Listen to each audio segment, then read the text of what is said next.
айта берсеңіздер, түсінбеген жерлеріңіз болса, кіріп алыңыздар сіздер.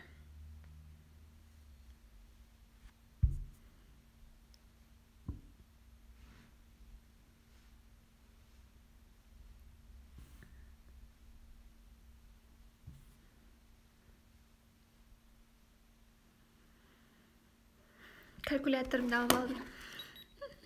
Айтпашты, қиын калькуляторсыз есептеу.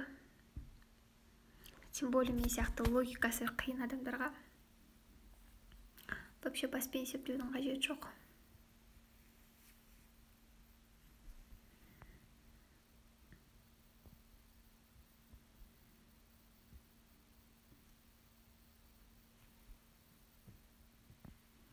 Қалай болды бұл?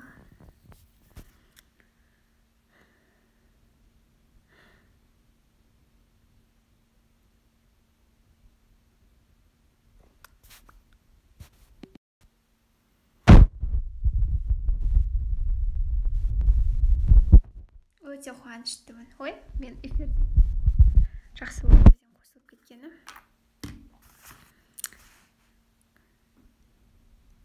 Ештен кетпейді. Баста бәріміз солай болғанмын. Мен өзім солай талай рет қателесіп, бірінші күні. Бірақ мен қатты желаниемен енді мен үлкен суммада оқыдым, ақшада. Сосын соны барынша шығарып алу керек болды да. Жан таласып оқып алғам ғой. Содан ертесінен бастап уж клиент қабылдап кеткен мен. Сіздерге де енді бұйыртса, тым құрғанда табыс таппасаңыздар да, жаңағыдай өмірлеріңізге бір септігін тисе деген ой ғой менікі. Срочно мынандай қылып ерінді істіртіп алу керек болып тұр. Қатты ұнап қалды. Так, енді сабаққа кірісетін болсақ. 2000 жылғы араларыңызда бар ма адам? Мен сіздердің психоматрицаларыңызды есептесем.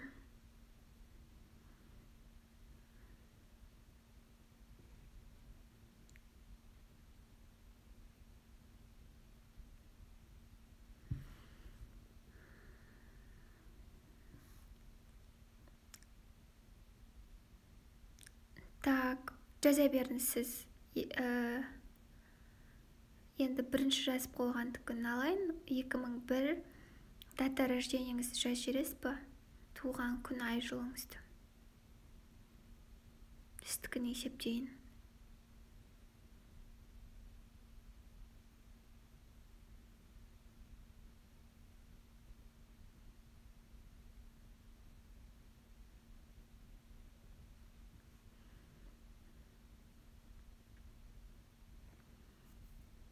Нөл бесі, так, 07-сі, 2001.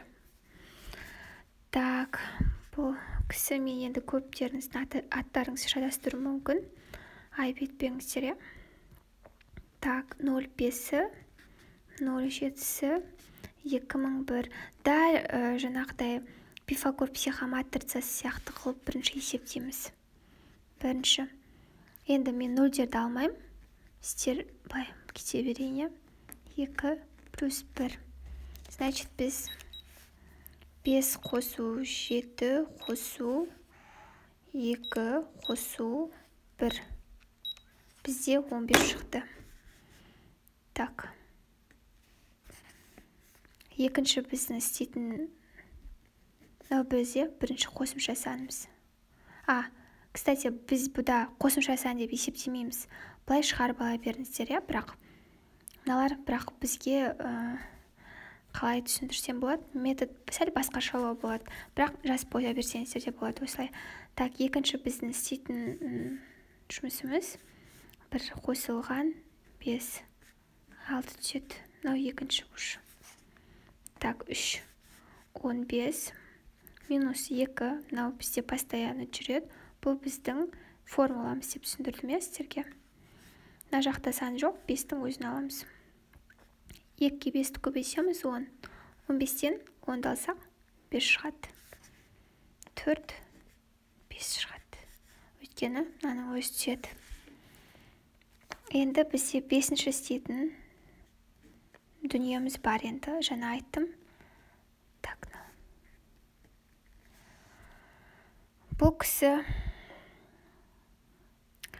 0 есептелмейді ме? 10 шықты. Қайдан 10 шықты? Түсінбей тұрмын да. Просто маған дата рождения мен полын осылай түсіріп жүрсеңіздер, мен бірден түсінемін. Мына жерде 10 шығып тұр, түсінбей тұрмын десеңіз. Ал былай 10 шықты десеңіз, мен уже қабылдай алмаймын да 10 шағатты. 2001-ді аламыз. Жылын аламыз міндетті түрде. Сосын минус дейміз. Сосын туған күнді аламыз осыдан. 05. 07 айды аламыз уже. Минус 15 аламыз. Минус 6 аламыз. Минус 5 аламыз. Үшінші қосымша санды. Минус 4 қосымша санды аламыз. Енді осыны есептейміз. Бұған міндетті түрде калькулятор керек. Так, 2001 минус мен соткам қатты қысып кетіп отыр. Негізі адам рухани түрде осы білім ғылым алған кезде шылар көбейіп кетеді дейді да. Сол үшін мен рас ше. Әйтеуір бір кедергісін кетіріп жүреді. 2001-ден минус біз туған күнді аламыз. 5 аламыз, е? Минус 7 аламыз. Айы 7. Так, минус енді 15 аламыз. Бірінші қосымша санды. Минус 6 аламыз. Минус 5 аламыз. Минус 5 аламыз. Сонда 1958 шықты.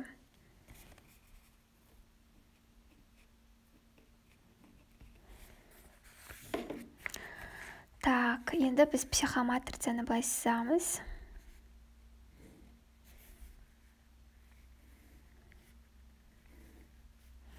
Енді мен қисайтып сызамын. Енді бір-бірліктерді іздейміз. Мынау бізде қазір бұны бөлек түсіндіретін болам. Мына жерден бірінші бір-бірлікті іздейміз. 1, 2. Значит, бізде 2 бірлік тұр мына жерде. Сосын мынау үшінші бірлікті, мына жақтан шығып тұрған санды, бұлар міндетті түрде жақшаның ішіне жазылады.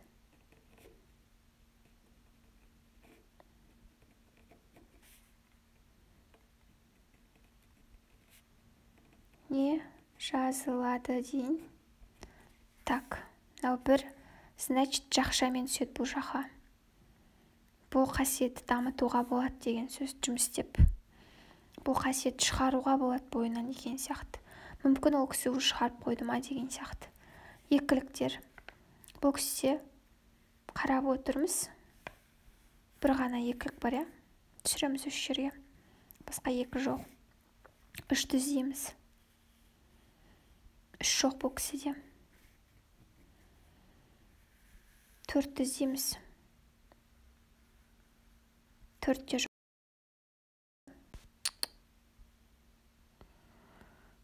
Так, төртті іздейміз. Төртте жоқ бұл кісіде. Қарап отырсыздар ғой, значит, бесі көп.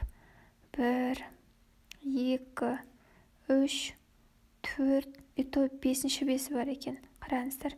1, 2, 3, 4. Бірінші осы 4-5 түсіріп аламыз. Сосын мынау бір бесі бар. Жақшаның ішіне саламыз бұны. 6-ны іздейміз. Бір 6-лық бар. Так, 6-ны түсіреміз. 7-ден бір 7-лік бар. 8-ден бір 8-лік бар, я? Бірақ жақшаның ішінде. 9-ды іздейтін болсақ, тағы да бір 9-лық бар. Енді міндетті түрде осылай психоматрица шығарған кезде мына цифрларды санап шығамыз. Каждый 0-ді ғана алмаймыз, конечно, қалған бәрін санап шығуымыз керек. Өйткені мұнда тұрған сандармен сәйкес келу керек. Егер біреуін сіз ұмытып кетсеңіз, уже болды. Ана адамның мінезі дұрыс шықпай қалады. Так, 1 2 3 4 5 6 7 8 9 10 11 12 13. Так, 1 2 3 4 5 6 7 8 9 10 11 12 13. Осылай түгелдеп алдық деп қойсақ болады. Жасадыңыздар ма? Міне, бұл Бухтиярованың методы бойынша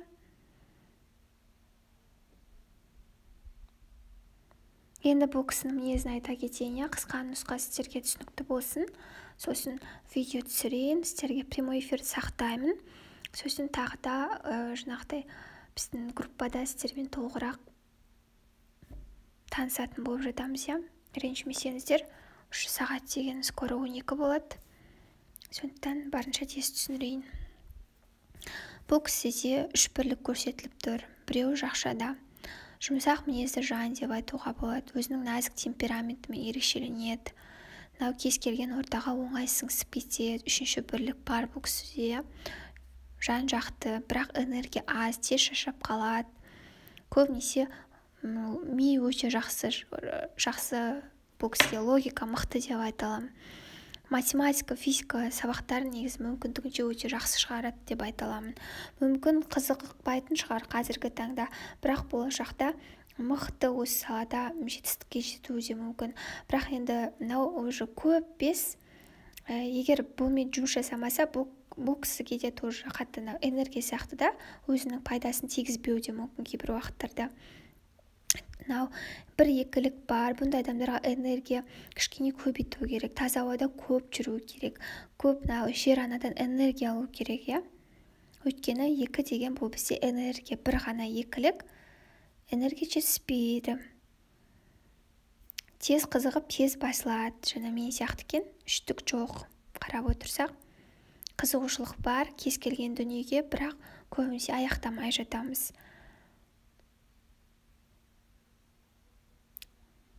Түсініп отырсыздар ғой, Сондықтан да бұл кісінің слабы біз уже қарап тұрмыз.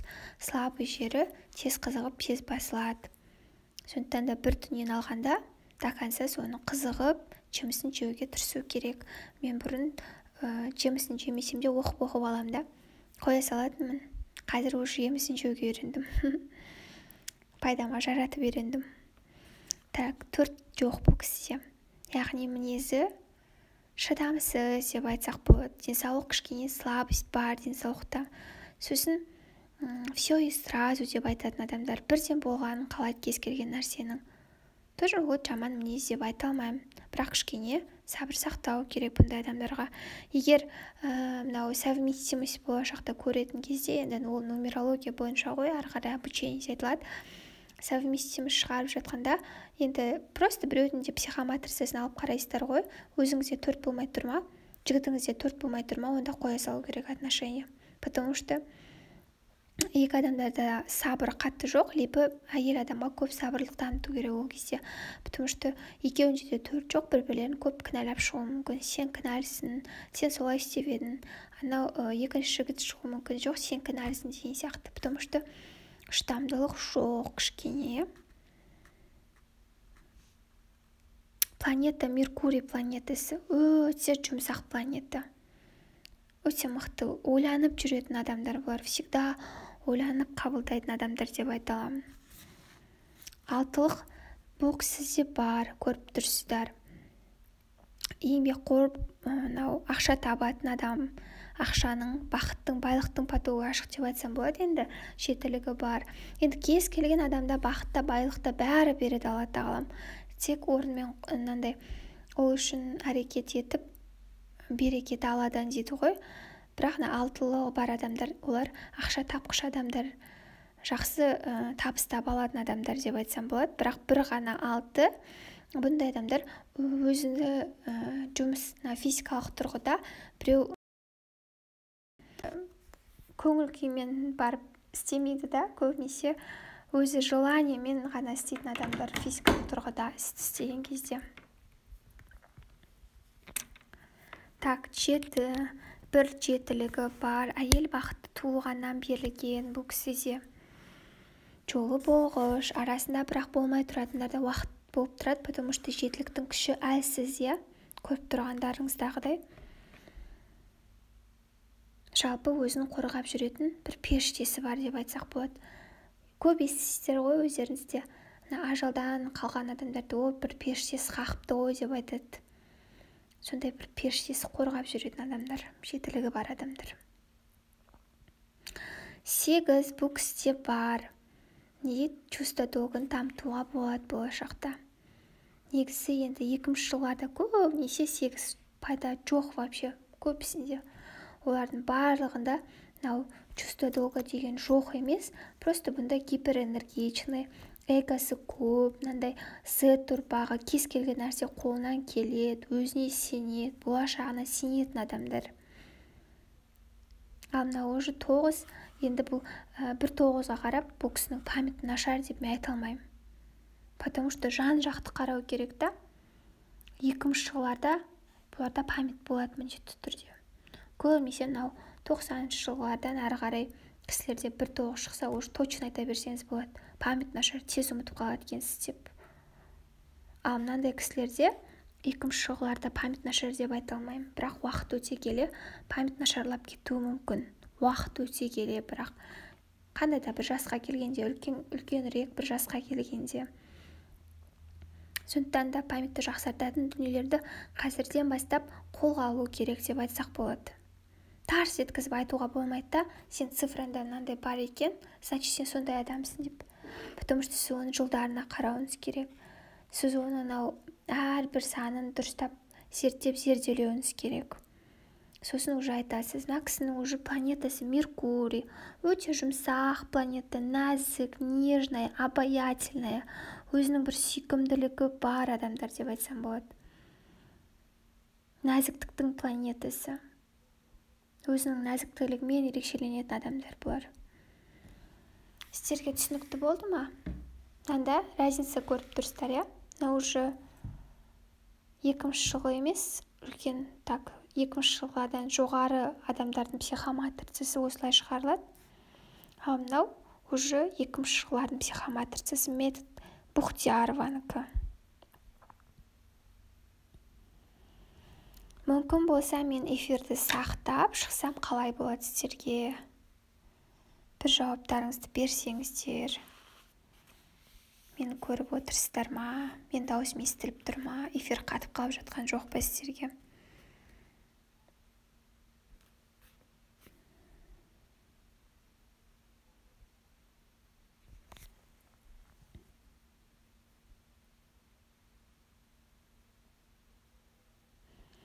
Так, мен шығайын онда, иә, ренжімесеңіздер. Күндеріңізге сәттілік, Алла тағалам сіздердің зейіндеріңізді ашсын. Тек қана бұл марафонмен тоқтап қалмаңыздар. Жаңағыдай тек өсудің жолдарын қарастырыңыздар. Қазір тек оқығандардың білімдінің заманы болып тұр. Енді білім дегенде мектепті жақсы оқу, немесе қанша адам кітап оқығанына байланысты емес екен. Сол білген нәрсені өмірде қолданғанға байланысты екен. Так, онда барлықтарыңызға назар салып тыңдағандарыңызға үлкен рахмет.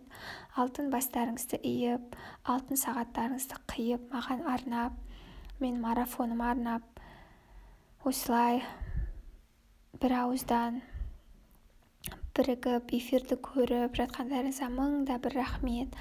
Алланың нұры жаусын, Алла зейіндеріңізді ашсын деп айтам. Ал онда сіздерге тағы да кездескенше деп айтсам, қалай болар екен деп отырмын да, жауап қатпағаннан кейін. Кездескенше күн жақсы. Ертең онда эфирді қаласаңыздар, ертерек бастайық. 9-да ма, сіздердің ыңғайларыңызға қарай, 8-де ма, маған бәрібір. Сіздер қай уақыт ыңғайлы десеңіздер, мен сол уақытқа сіздерге арнай аламын уақытымды. Үлкен рахмет. Онда қазір WhatsApp желісінде группада тағы да талқылайтын боламыз. Сау болыңыздар.